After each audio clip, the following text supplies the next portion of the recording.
આગલા વર્ષે આવું રિઝલ્ટ બી નહીં હતું હમ ને તોડ બી એવો લાગ ઓછો હતો ને ફૂટ બી એટલું બધું કાંઈ હતું નહીં. જાત આ જ હતી. અચ્છા. રિઝલ્ટ એવો આવ્યો કે રોજે રોજ તોડવું પડતું છે. ઓહો, ગયા વર્ષે આ જ બિયારણ રોપેલું. આ જ કેટલી તોડ થશે એવું લાગે? હજી તો મારે આખું ચોમાસું નીકળી જશે. આ ચોમાસું આખું નીકળી જશે. હા. નમસ્કાર ખેડૂત મિત્રો, આજે આપણે એવા એક ખેડૂત મિત્રને મળવા માટે આવ્યા છે કે જેમના ખેતરમાં ભીંડાની ખેતી કરી છે. અત્યારે મહિનો ચાલે છે મે મહિનો અને આજે તારીખ છે 25, એટલે કે મે મહિનાના આખરી દિવસ છે, છેલ્લા દિવસો ચાલી રહ્યા છે. તમે ખેતર જોઈ શકો છો, એકદમ લીલું છમ. તો આજે ખેડૂત મિત્ર આપણી સાથે અહીંયા ઊભા છે. એમના પરિચય સાથે આપણે જાણીએ કે આ કઈ જાત બનાવી છે અને એમાં ટ્રીટમેન્ટ શું કરી છે. તો સૌપ્રથમ તમારો પરિચય આપજો. શું નામ છે તમારું? મારું નામ કમલેશભાઈ કલણભાઈ ગામિત, દાદરિયા. ઓકે, એટલે તાલુકો કયો? વાલોડ. હા, અને જિલ્લો? તાપી. તાપી. મને જણાવો કે આ ભીંડાની ખેતી તમે કેટલા વર્ષોથી કરો છો? ભીંડાની ખેતી તો 4 વર્ષ જેવા થયા. 4 વર્ષથી કરો છો, બરાબર. હવે અત્યારે આ વર્ષે કઈ જાત બનાવી આ ખેતરમાં? રૂકમણી. રૂકમણી, બરાબર. તો ખેડૂત મિત્રો, આ રૂકમણી જાત છે. કેટલા મહિના થયા આ રોઈપાને? મહિનો ઉપર થઈ ગયા. મહિનો ઉપર થઈ ગયા. એટલે મતલબ ચાલુ થયા તે કે પછી? હા, ચાલુ કેટલા દિવસ હમણાં?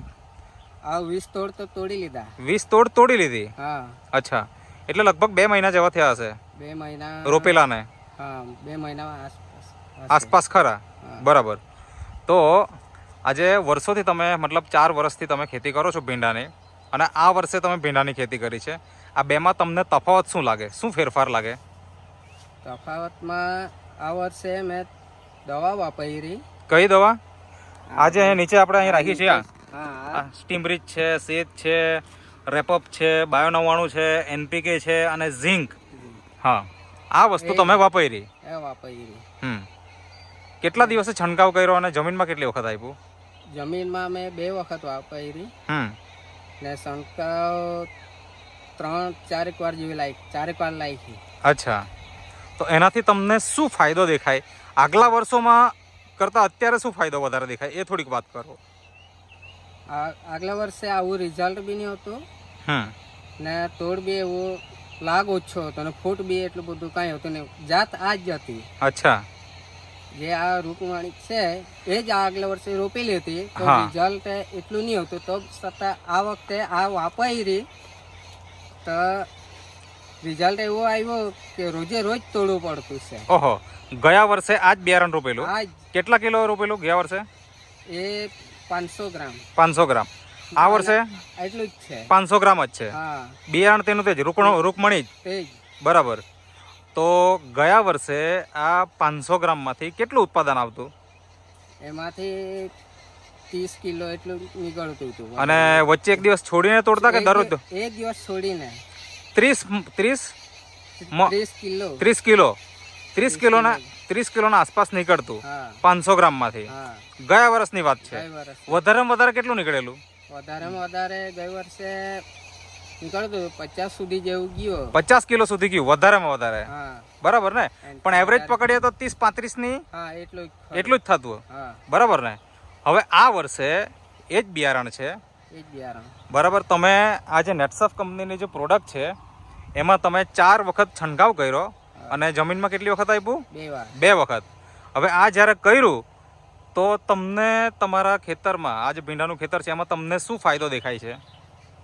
ફાયદામાં ઉત્પાદન વધારે મળ્યું. ગયા વર્ષે 500 ગ્રામમાંથી 30-35 એવરેજ થતું, તો આ વર્ષે કેટલું થયું? આ વર્ષે 70 કિલો ને 70 એવરેજ 100 સુધી ગયું. હજુ ચાલુ છે. હા, આજે 20 તોડ આપણી થઈ ગઈ. એમાં વધારેમાં વધારે તોડ કેટલાની થઈ? વધારેમાં વધારે 90-95 જેવો કિલો નીકળ્યા. 95 કિલો સુધી ગયું એક દિવસ જે સોયડું તો. કેવું એક દિવસ છોડીને તોડે તો 95 સુધી ગયું. 95 સુધી ગયું. પણ હવે તમે દરરોજ ના તોડો છો? અત્યારે દરરોજ ના તોડવું પડતું. તો દરરોજ ના તોડો તો કેટલું ઉત્પાદન આવે? એ 50 કિલો દરરોજ. એટલે આમ જોવા જાય તો એક દિવસ વચ્ચે છોડીને જો તોડીએ તો 100 કિલો થાય જ, બરાબર ને?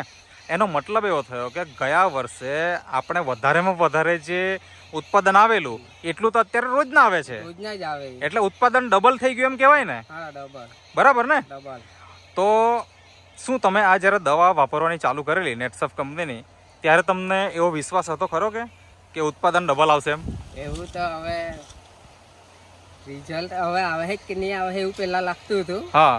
પણ જયારે વાપર્યું છે, હિંમત કરી કે ચાલ જે થાય તે બહુ બહારની દવા બહુ વાપરી, તેવું રિઝલ્ટ નહીં મળ્યું ને ખર્ચો વધારે થતા હતા. બરાબર. આનો ખર્ચો કેટલો કર્યો? આ મારે ખર્ચો 5,000. બરાબર. અને માનો કે આ નહીં વાપરતે તો કેટલો ખર્ચો થઈ જતે? એ વધી જતે. કારણ કે ગયા વર્ષે કેટલો થયેલો? ગયા વર્ષે તો 10,000 ઉપર જેવું થઈ ગયું. બરાબર. કારણ કે દવા રોજે એક દિવસ છોડીને દવા લાવવાની, એક બોટલ લાવવાની, એટલે ખર્ચો બહુ વધારે થઈ જતો. તો આ વર્ષે એવું થયું ખરું કે દર એક દિવસે આતરે તમારે છાંટવું જ પડે એમ? ખર્ચ જ ઘટી ગયા. તો હમણાં તમે મતલબ જંતુનાશક દવા કેટલી વાર છાંટી આમાં? જંતુનાશક દવા 2 વાર જ છાંટેલી. 2 જ વાર? 2 જ વાર. મતલબ આ 2 મહિના હવે થઈ જવાના અને 2 મહિનાની અંદર ખાલી 2 જ વખત? 2 જ વખત. એટલે કે આ દવા જો રેગ્યુલર વાપરે, નેટસફ કંપનીની જે બાયોફિટ છે, તો એના કારણે જંતુનો ઉપદ્રવ પણ ઓછો થઈ જાય. ઓછો રોગ આવે જ નહીં તો માને જ ચાલે. બરાબર. તો તમને ભીંડાના લાગમાં એક તો ફાયદો થયો ને ફૂટ બી જોરદાર આવે. અચ્છા, આપણે જોઈ શકીએ ખરા કે? બતાવો ને જરા, ફૂટ બતાવો ને.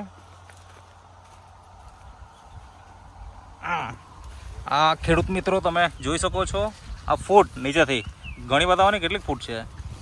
હા હા હા, 1 2 3 4. અને તમે ફૂટ જો, જાડી જાડી ફૂટ. બરાબર ને? એનો મતલબ શું થઈ ગયો કે હવે આ જે ભીંડાનું ખેતર છે, આપણે એક જ જગ્યાએ નહીં પણ આગળ જઈને બી બતાવ્યા.